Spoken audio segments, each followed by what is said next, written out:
Hi! Episode 2 of Higher. Let's go. Drums. So where we left off, I had just built you higher, and then dropped you to freefall into this moment.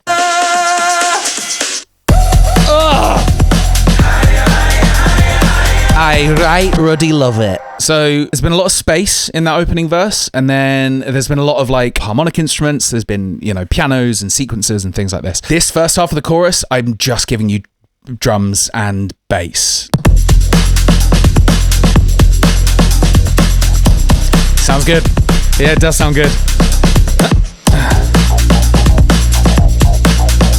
Lovely. All right, cool. Well, let's do it. Let's break it down. Let's go through the drums. So the drums are made up of 3 or 4 different elements. There's the live kit, which I recorded, which sounds like this. There's the toppers, which are doing a lot of the syncopation, which sounds like this.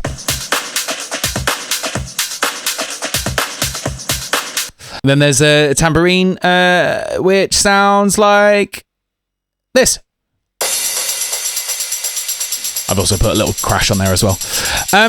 Yeah, and all those elements together sound like this.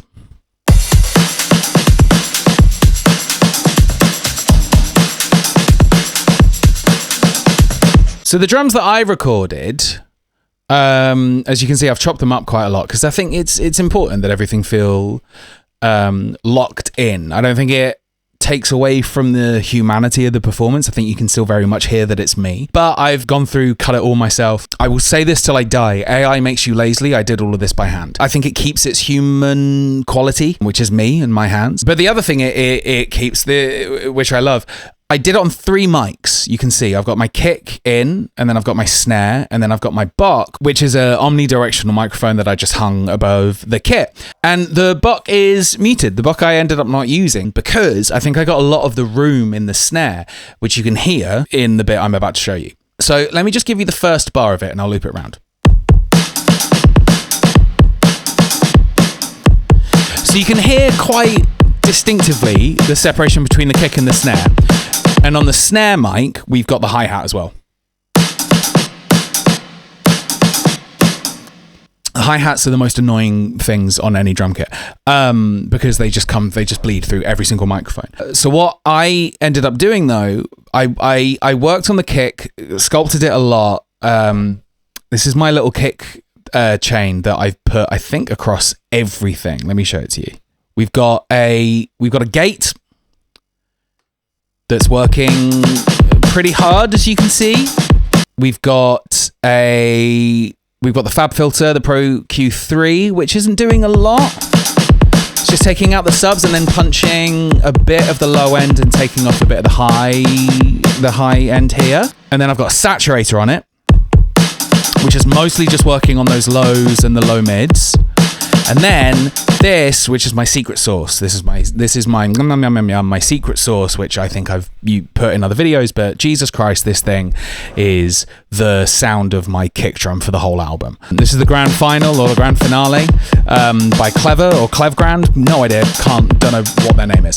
I've done this in another video, but I'm going to do it again now. Here it is without. Here's the kick with the snare in it, but this is the kick that you're listening to without that plugin, without the grand finale.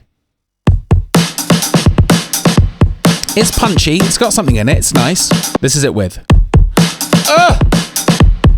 It's just disgusting. It's beautiful. I love it so much. So there you go, drummers and producers. That's the JackGarratt kick chain. On the snare, we've got a lot of the same stuff, to be honest. But here's what I love about the snare, right? I've compressed it quite a bit because I wanted to bring out the room. This is such an overly complicated way of describing the thing I want to tell you. Listen to these 4 bars, and I want you to listen out for the first 2 kicks, right? So if we go 1, 2, 3, 4, dun dun cat, those first 2, dun dun cat, cat, right? 1, 2, 3, 4, dun dun cat, cat. Okay, first time round, they're really dry, they're really crisp. Second time round, they suddenly feel wider, and it sounds like there's people with toms elsewhere going like blom blom. And that's literally just because I've muted the snare mic in the first time and then unmuted it the second time. Let me show you what I mean. It starts muted, so it's just dum dum. Okay, Here it comes again. It's going to sound wider. It's such a small detail, but makes me really happy. Bigger, wider. It's great. I mean, shit like that just makes me a very happy boy. Let me show you that bit again in context with also the break beat.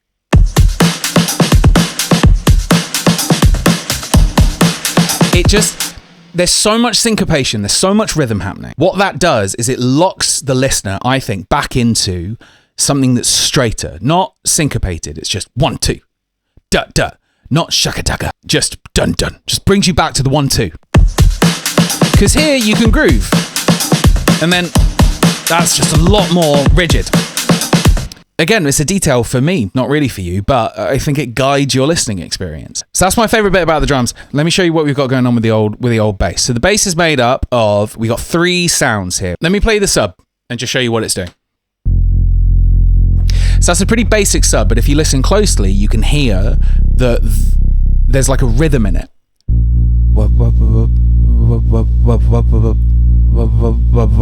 What that is, it's this guy.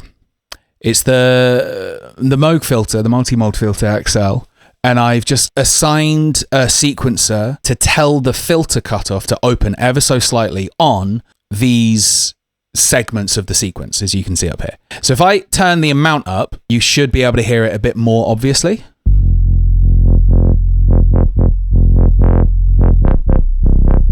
Right? But then if I take it back to where it was, really subtle. It's just doubling down on what the drums are already doing, what all the rhythms are doing. It's giving you the ground of the bass, but then also a bit of the movement of the rhythm of the rest of the song. That is then accentuated by this other bass, which is doing this.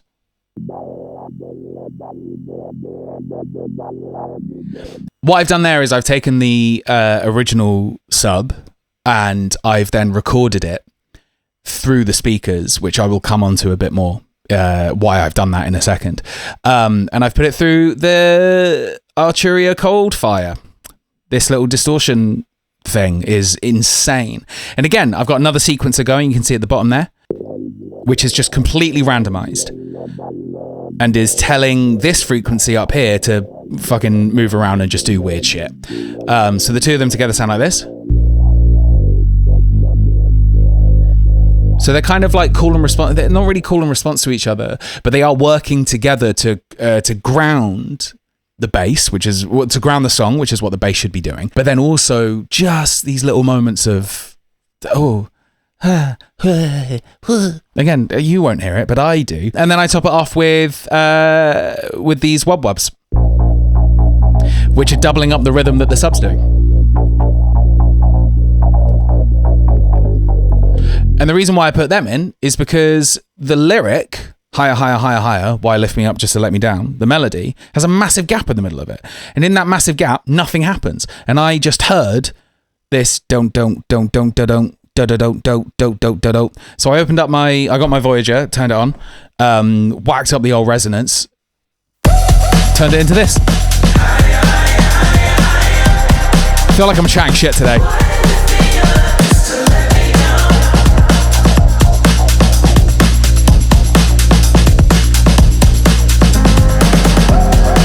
And I just fucked with the cutter filter and just created more moments in the tapestry of this song. So that's the drums, that's the bass. The only other thing that we've got going on that's really worth talking about, I think, is these vocals. As I said in episode 1, I wrote this song with Johan Hugo, and we ended up doing a bunch of vocals those 2-3 days I was with him in Margate. And I've taken the choir that we made, just stacked up loads and loads and loads. Because although I've re-recorded it and I've added more vocals, I could not replace something about the quality of this take. Something in the soul of it felt really connected to the song. So this is the Johan choir. Higher, higher, higher, higher. It's so close. Why lift me up just to let me down. It's so close, and there's so much like fidelity in it, and it feels so smushy. I love it. You can also hear on the right speaker, I think there's this weird little artifact, because he just bounced these down, sent them over with all of his processing already done on it. There's this little artifact on the right hand side, on the right, that you can hear. I sound like a little robot, like I'm going, why lift me up? Why you lift me up just to You hear let me down? I love shit like that so much. Again, AI could never. And then the other choir I've got is me. This is me at my studio. Why lift me up just to let me down? I'm pretty sure what I've done there is I've recorded that into a microphone that I've stuck at the other side of the room. So you're getting a lot of the roominess. It's kind of churchy, feels like a hall, and then covered it in reverb, covered it in delays as well. And then my favorite it's the Devon choir. It's me and Tam and Geo, and I'm pretty sure, yeah, there's a few stacks there. I think we're just doing it line by line. Yeah, so what that means is we're all in unison, just singing one thing rather than doing like 3-part harmony at once. But together, all of the parts sound like this. As in all of the parts of the Devon choir sound like this.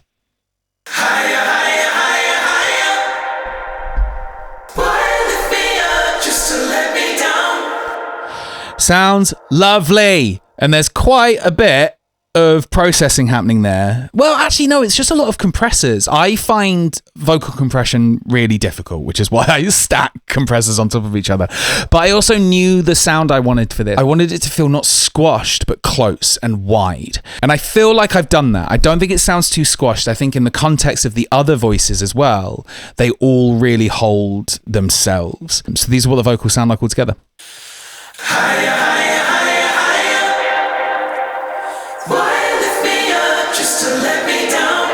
So the Devon choir, my choir, feel quite far away, but then the Johan choir that we did is so close. I think that they then close the gap between each other. They kind of take the distance away. And it sits really nicely. I think you still keep all the dynamic information. I think you still capture the performance, even though it's quite, again, not squashed, but like compressed. And it sits really nicely on top of the rest of the instruments.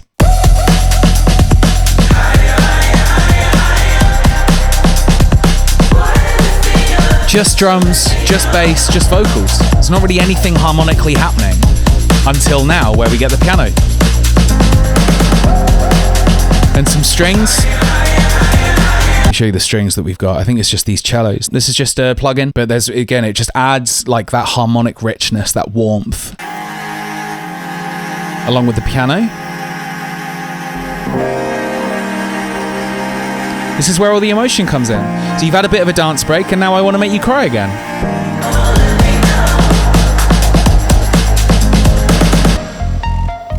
And just like that, we head into verse 2. My brain is kicking off for some reason, and I feel like I'm talking too much, but I hope you're understanding. I hope what I mean by that is I hope I'm explaining myself well. I know there's a lot here. And I talk very quickly, and I love that you guys are interested in that. Not everyone in the comments is like a muso or a producer. A lot of you are just fans, and you're interested in how this happens. Like, I write these songs and I produce them and I mix them. This is what my brain feels like 100% of the time. And it's nice bringing you in. So thank you. I really appreciate you guys watching and sounding off in the comments to tell me what you think. I'm going to leave it there for episode 2. I'm going to come back for episode 3, in which I'm going to talk about the final, I'll go into the second verse, and then I'll talk a bit about the end and go into the strings that I did with my best friend in the whole world, Tina Hizon. But in the meantime, keep streaming higher, go and pre-order Pillars. I'll see you. Okay, bye.